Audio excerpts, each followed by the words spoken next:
नमो भगवते वासुदेवाय। चतुर्थः स्कन्धः। अथ तृतीयोऽध्यायः। मैत्रेय उवाच।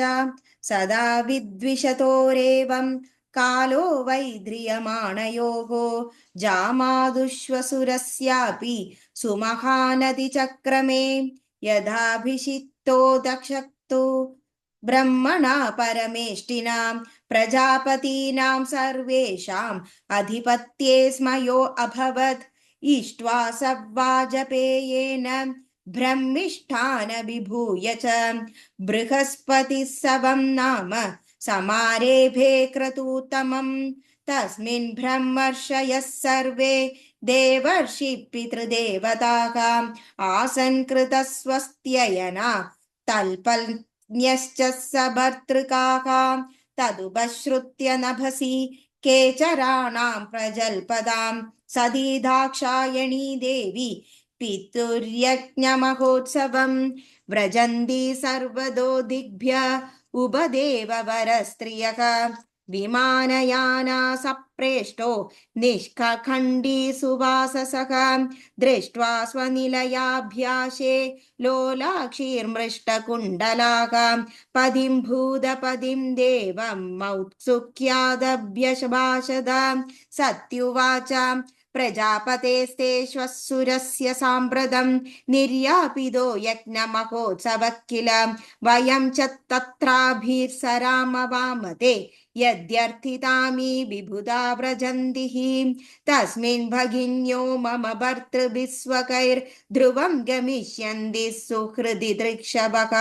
अहं च तस्मिन् भवदाभिकामये सहोपनीतं परिबर्हमर्हितुं तत्र स्वश्रुर्मे ननु भर्तुसम्मदा मातृश्वस्यु क्लिन्नदियं च मातरं द्रक्ष्ये चिरोत्कण्ठमनामहर्षिभिः उन्नीयमानं च मृडाध्वरध्वजं त्वय्येतदाश्चर्यमजात्ममायया विनिर्मितं वादिगुणत्रयात्मकम्।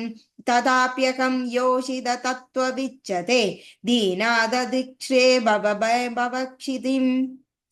पश्य प्रयान्तीरभवान्ययोषित अप्यल्लं कृता कान्दसखावरूधशः यासां व्रजद्भिषिति कण्ठमण्डितं नभो विमानैकलहं स पाण्डुभिः कथं सुताया पितृगेह कौतुकं निशम्य देहः सुरवर्यनेङ्गते अनाकुदा अप्यभियन्ति सौहृदं भर्तुर्गुरोर्देहकृतश्च केतनं तन्मे प्रसीदेदममर्त्यवाञ्छितं कर्तुं भवान् कारुणिको बदार्हति।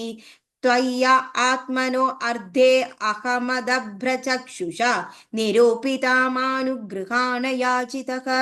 ऋषिरुवाच एवं गिरित्रप्रिययाभिभाषितः प्रत्यभ्यदत्त प्रहसन् सुहृल्प्रियः संस्मारितो मर्मविदः कुवाङ्गिषून् यानाकको विश्वं सृजान् समक्षदः।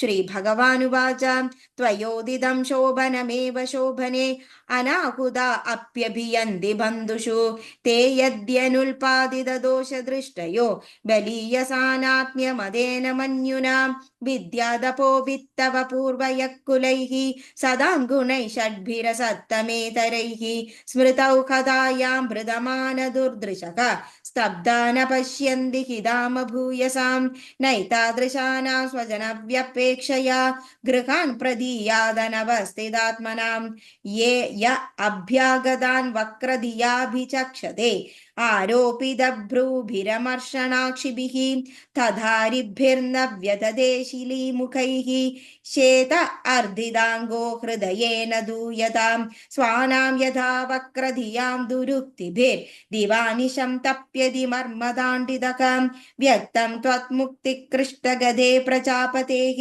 प्रिय आत्मजानामसि शुभ्रुसम्मदाम् अधाभिमानं न पितु प्रपश्यसे मदाश्रया कपरितप्यते यदा पापच्यमानेन हृदा अतुरेन्द्रियः समृद्धि विपुरुष बुद्धि साक्षिणाम् अकल्प एषा मदिरोडुमञ्जसा പദം പരം ദ്വേഷ്ടി യഥാസുരാഹരിം പ്രത്യുഗമപ്രശ്രയണാഭിവാദനം വിധീയതേ സാധുമിതസ്സു മധ്യമേ പ്രാഞ്ജൈ പരസ്മൈ പുരുഷായ ചേതസ ഗുഹാശയായൈവ ന ദേഹമാനിനേ സത്വം വിശുദ്ധം വസുദേവ ശബ്ദിതം യദീയതേ തത്ര പുമാനവാവൃതഃ സത്വേ ച തസ്മിൻ ഭഗവാൻ വാസുദേവോ യദ്ദോക്ഷജോ മേ നമസാ വിധീയതേ തത്തേ നിരീക്ഷ്യോ ന പിതാപി ദേഹകൃത് അക്ഷോമ തദനുവ്രതാശയേ യോ വിശ്വസൃജ്യജ്ഞഗതം വരോരുമാം അനാഗസം ദുർവസ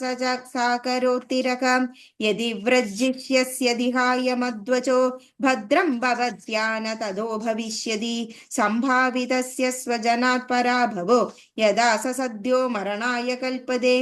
ഇതി ശ്രീമദ്ഭാഗവതേ മഹാപുരാണേ പാരമഹംസ്യാം സംഹിതായാം ചതുർത്ഥസ്കന്ധേ സതീരുദ്രസംവാദേ തൃതീയോऽധ്യായഃ. സർവത്ര ഗോവിന്ദനാമ സങ്കീർത്തനം. ഗോവിന്ദ ഗോവിന്ദ. നാരായണ അഖില ഗുരു ഭഗവൻ നമസ്തേ.